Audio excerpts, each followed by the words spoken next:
अस्सलाम वालेकुम। Knowledge rules में आपका अपना होस्ट कुमैल शाह आपकी खिदमत में हाजिर है। दोस्तों, आज हम बात करेंगे सिंध की अजीम तारीख के बारे में। गुफ्तगू होगी दुनिया की तीसरी बड़ी तहजीब पर, जिसका नाम है इंडस वैली सिविलाइजेशन।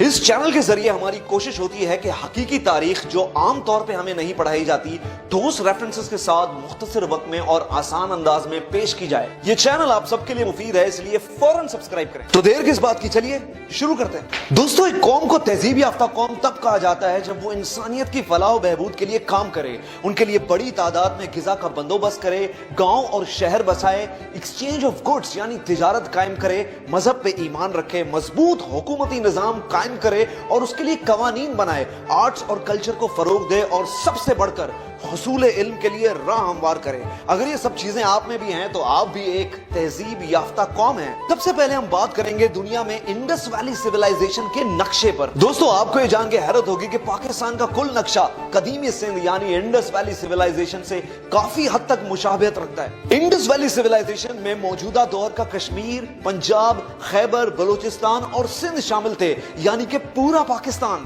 बात करेंगे सिंध की तारीख के बारे में। आपकी आसानी के लिए नीचे टाइमलाइन का इस्तेमाल किया गया है ताकि आपको सिंध की तारीख तरतीब से समझ में आ सके। दोस्तों, सिंध की तारीख 8000 साल पुरानी है, जिसका शुमार मेसोपोटामिया और मिस्र के साथ दुनिया की 3 इब्तिदाई तहजीबों में होता है। सर जॉन मार्शल्स ने 1920 में मोइंजोदड़ो और हड़प्पा की खोज से इस बात को साबित किया। वादी सिंध में बहने वाला वसी और अरीज दरियाए सिंध इस तहजीब की सबसे बड़ी बुनियाद है। नाजरीन, हमें हमेशा बताया जाता है कि मोइंजोदड़ो और हड़प्पा सबसे कदीम है। ऐसा बिल्कुल भी नहीं है। मोइंजोदड़ो और हड़प्पा से भी कदीमी आसार सिंध की तहजीब में पाए जाते हैं। 8000 साल कबल मसीह बलूचिस्तान के शहर मेहरगढ़ से सिंध की तहजीब के इब्तिदाई आसार मिलते हैं और यही के लोगों ने इंडस वैली सिविलाइजेशन को बुलंद किया। और आज से 3000 साल कबल मसीह मोइंजोदड़ो और हड़प्पा जैसे शहर कायम किए जो इस तहजीब का मरकज रहे। नाजरीन, इस दुनिया पर सिंध के कई एहसानात हैं। मोइंजोदड़ो और हड़प्पा ने हथियारों से पाक मुआशरा कायम किया, जो नजरिया सिंध का आकाश है कि दुनिया को हथियारों से पाक किया जाए। दुनिया का पहला इनकलाब ज़रई इनकलाब था जो सिंध से शुरू हुआ। जब इंसानों ने जंगलों से निकलकर गांव और शहर बसाना शुरू किए तो इसका आगाज भी सिंध की तहजीब से हुआ। आज से 3000 साल कबल मसीह मोइंजोदड़ो के लोगों ने पक्की ईंटों से अपने घर बनाए, नेकासी आपके लिए नालियां बनाई और वसी हमाम कायम किए, जो इस खित्ते में इंफ्रास्ट्रक्चर और सिविल इंजीनियरिंग की तारीख का मुंह बोलता सबूत है। मेसोपोटामिया के बाद पहिया सबसे पहले दुनिया में सिंध में इस्तेमाल किया गया। जमीन पे हल चलाने के लिए बैल का इस्तेमाल और तिजारत के लिए बैलगाड़ियों का इस्तेमाल सबसे पहले सिंध से हुआ। इस दुनिया में पहली सनत की बुनियाद भी सिंध नहीं रखी। सिंध ही में कपास से धागा और धागे से कपड़ा बनाने की मशीन अर्थ और अड़न्ना बनाई गई। अजरक का शाहकार डिजाइन भी सिंध ही ने बनाया, जो आज हमारे मुल्क का कौमी तोहफा भी है। इंडस वैली सिविलाइजेशन में पहली सनत कायम होने की वजह से इंडस्ट्री का लफ्ज भी इंडस से निकला। इस तहजीब को अक्सर 2 नामों से पुकारा जाता है, सिंध और इंडस। ये नाम कैसे पड़े, कब पड़े और किसने रखे, इसके लिए वीडियो आपको एंड तक देखनी होगी। 1500 साल कबल मसीह इस खित्ते में आर्यंस आए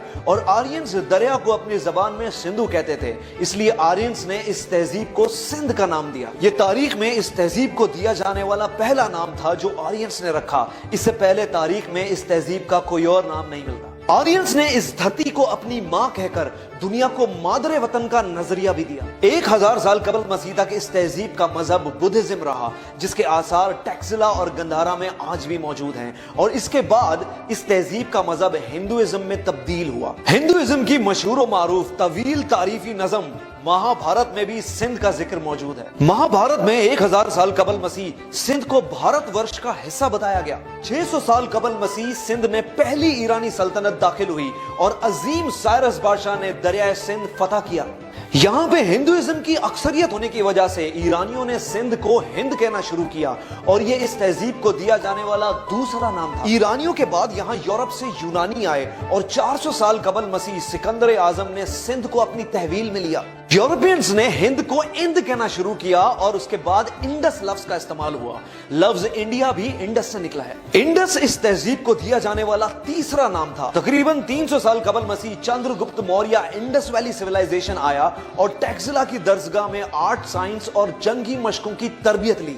यूरोपियंस का कब्जा आधे सिंध पे था, इसलिए उससे आगे के इलाकों पे मौर्य सल्तनत कायम हुई और उन्होंने अपनी तहजीब को हिंद कहना शुरू किया, जो कि सिंध का ही दूसरा नाम था। और इस तरह तारीख में हिंद और सिंध एक तहजीब होने के बावजूद अलग अलग हुए। बाद में जब मौर्य सल्तनत अपने अरूज पे पहुंची तो चंद्रगुप्त मौर्य ने यूनानियों से जंग की और सिंध को अपनी तहवील में लिया। चंद्रगुप्त मौर्य के बाद महाराज अशोक ने भी सिंध पे हुक्मरानी की। मौर्यंस के 100 साल राज के बाद यहाँ अफगानियों ने यानी ग्रीको बैक्ट्रियन ने अपनी हुकूमत कायम की। इस दौर में बुद्धिज्म को दोबारा फरोग मिला और रोहड़ी के मुकाम पर इसके आसार भी मिलते हैं। पहली सदी ईस्वी में सीथियंस ने मुख्तसर वक्त के लिए अपनी सल्तनत कायम की और उनके बाद कुशन सल्तनत सिंध में दाखिल हुई। कुशन सल्तनत के आसार काहूजो दड़ो मीरपुर खास के मुकाम पर आज भी पाए जाते हैं। नाजरीन, तीसरी सदी ईस्वी में सैसनिड एम्पायर ने सिंध पे हुक्मरानी की। 4th सेंचुरी में सिंध पे कंट्रोल गुप्ता एम्पायर करा। 5th सेंचुरी में राय खानदान और 6ठी सदी ईस्वी में ब्राह्मण्स ने सिंध पे हुकूमत कायम की। और याद रहे, राजा दाहिर भी ब्राह्मण हुकूमत का हिस्सा रहे। 7th सेंचुरी में अरब में इस्लामी इनकलाब आया और बनु उमैया के दौर में कई बागी गिरोह थे जिनको ब्राह्मण्स ने पनाह दी। बस इसी तनाजे को लेके उमवियों और ब्राह्मण्स में आपसी रंजिश कायम हुई। सिंध की साहिली पट्टी पे समुद्री डाकू यानी पायरेट्स ने अरबी काफिले लूटना शुरू किए, जिसका इल्जाम बनु उमैया ने ब्राह्मण हुकूमत पे डाला और हज्जाज इब्न यूसुफ ने अपने जवान भतीजे मोहम्मद बिन कासिम की सरबराही में अरब से एक बड़ी फौज सिंध फतह करने के लिए भेजी। आरोर रोड़ी के मुकाम पर राजा दाहिर और मोहम्मद बिन कासिम की फौजों में एक खूनरेज जंग हुई, जिसमें मोहम्मद बिन कासिम को फतह हासिल हुई और इसके बाद सिंध में इस्लामी सल्तनत का आगाज हुआ। अब्दुल्ला शाह गाजी वो पहले सूफी बुजुर्ग थे जो इसी दौर में सिंध आए, इंसानों को मुतासिर किया और चौक दर चौक लोगों ने इस्लाम कबूल करना शुरू किया। यूं अरब के बाद इस्लाम सबसे पहले सिंध में दाखिल हुआ और यही वजह है सिंध को बाबुल इस्लाम भी कहा जाता है। 8वीं सदी से 10वीं सदी तक सिंध बनु अब्बास के जेरे असर रहा। यहाँ के लोग सर ढांपने के लिए पहले पगड़ी का इस्तेमाल करते थे और बाद में सिंधी टोपी का इस्तेमाल आम हुआ। 8वीं सदी में यहाँ तुर्कों की आमद हुई और सुल्तान महमूद गजनवी ने सिंध पे हमला करके यहाँ अपनी सल्तनत कायम की। इसी दौर में ईरान से अली हजवेरी यानी दाता गंज बख्श इंडस वैली सिविलाइजेशन तशरीफ लाए। 13वीं सदी में ममलुक्स ने हिंद में दिल्ली सल्तनत कायम की और इसी दौर में सुमरो खानदान ने सिंध पे राज किया। सुमरो बादशाह असल में अरब थे, मगर सिंध धरती पे मर मिटने के जज्बे की वजह से इनको सिंधी राजपूत का लकब दिया गया। इसी दौर में ईरान से ख्वाजा मोइनुद्दीन चिश्ती और लाल शहबाज कलंदर की इंडस वैली सिविलाइजेशन में आमद हुई।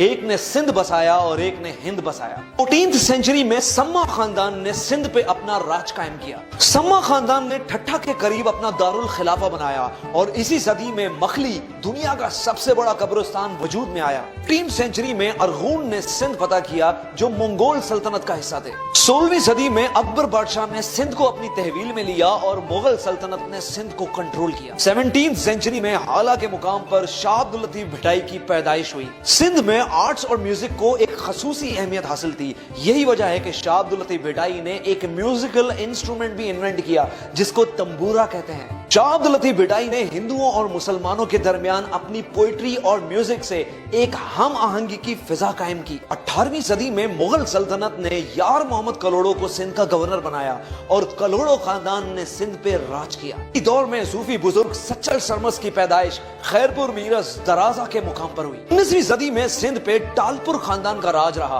और इसी दौरान मुगल सल्तनत का जवाल और ब्रिटिश राज कायम हुआ। टालपुर बेसिकली कलोड़ो फौज में एक बलोच कबीला था। जब कलोड़ों ने टालपुरों के सरदार का कत्ल कर दिया तो टालपुरों ने कलोड़ों की सल्तनत उलट के रख दी। टालपुरों ने सिंध में सन के मुकाम पर एक वसी किला बनाया जिसको रनी कोट का नाम दिया गया और यह किला दुनिया का सबसे बड़ा किला माना जाता है। जब सिंध ने टालपुर की सरबराही में ब्रिटिश राज को मानने से इनकार कर दिया तो अंग्रेजों ने सर चार्ल्स नेपियर की सरबराही में सिंध फतह करने के लिए एक बड़ी फौज भेजी। ये एक खूनी जंग साबित हुई और सिंधियों की बहादुरी देख के अंग्रेज दंग रह गए। जनरल होश मोहम्मद शिदी ने इस जंग में एक अहम किरदार अदा किया और बहादुरी से लड़कर जामे शहादत नोश किया। अंग्रेज ये जंग जीत गए, मगर जीतने के बाद भी होश मोहम्मद शीदी की बहादुरी को फरामोश न कर सके और सर चार्ल्स नेपियर ने एक फौजी एजाज के साथ हैदराबाद में इस बहादुर को सुपर्द खाक किया।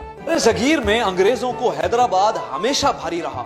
एक मैसूर का हैदराबाद जिसमें टीपू सुल्तान लड़े और एक सिंध का हैदराबाद जिसमें होश मोहम्मद शीदी लड़ा, और इन दोनों जंगों में अंग्रेज ने अपनी दुश्मन की बहादुरी का खुद एतराफ किया। बहरहाल सिंध पे आखिरी हुकूमत ब्रिटिश राज की रही। इंडस वैली सिविलाइजेशन के इलाके सदियों तक रियासतों के जेर असर रहे और मुख्तलिफ तहजीबों ने इनके ऊपर हुक्मरानी की।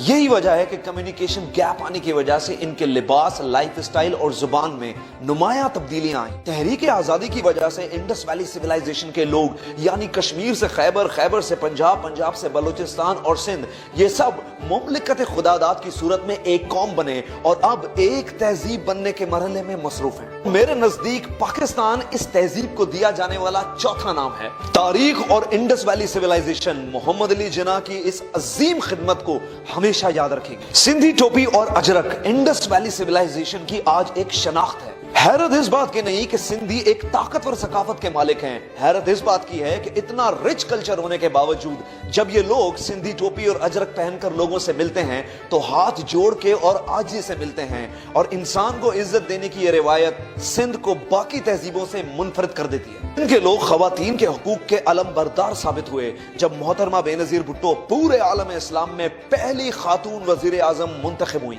आज हमें अपनी तहजीब को पढ़ने और समझने की जरूरत है कि जब दुनिया जहालत के अंधेरों में धसी हुई थी तब हमारी तहजीब एक रोशन सितारे की मानंद थी। आज की तहजीब में भले ही हमारे लिबास, खाने, रहन सहन और जुबान मुख्तलिफ हो गई हों, लेकिन हमारी रिवायात जिसमें आजिज़ी, मेहमान नवाजी और इंसान को इज्जत देने का जज्बा आज भी उतना ही पुराना है जितना कि इंडस वैली सिविलाइजेशन। यहाँ जो भी लोग आए वो यहाँ की आजिज़ी, मेहमान नवाजी और खुलूस देखकर इस धरती के होकर रह गए। वो चाहे अफ्रीकन हो, अरब, पर्शियंस, अफगानी, तुर्क या यूरोपियंस, सब इस तहजीब से मुतासिर हुए। आज हमारा प्यारा मुल्क पाकिस्तान इंडस वैली सिविलाइजेशन की मुकम्मल अक्कासी करता है, जिसमें खैबर पख्तूनख्वा में गंधारा हो, पंजाब में हड़प्पा, बलूचिस्तान में मेहरगढ़ या सिंध में मोइंजोदड़ो, ये सब इंडस वैली सिविलाइजेशन के मरकज हैं। अल्लाह हमें एक तहजीब याफ्ता कौम बनाए ताकि हम एक हकीकी फलाही रियासत कायम कर सकें। सिंध की अजीम तारीख अपने होस्ट कुमैल शाह को इजाजत दीजिए। मिलते हैं अगली वीडियो के साथ।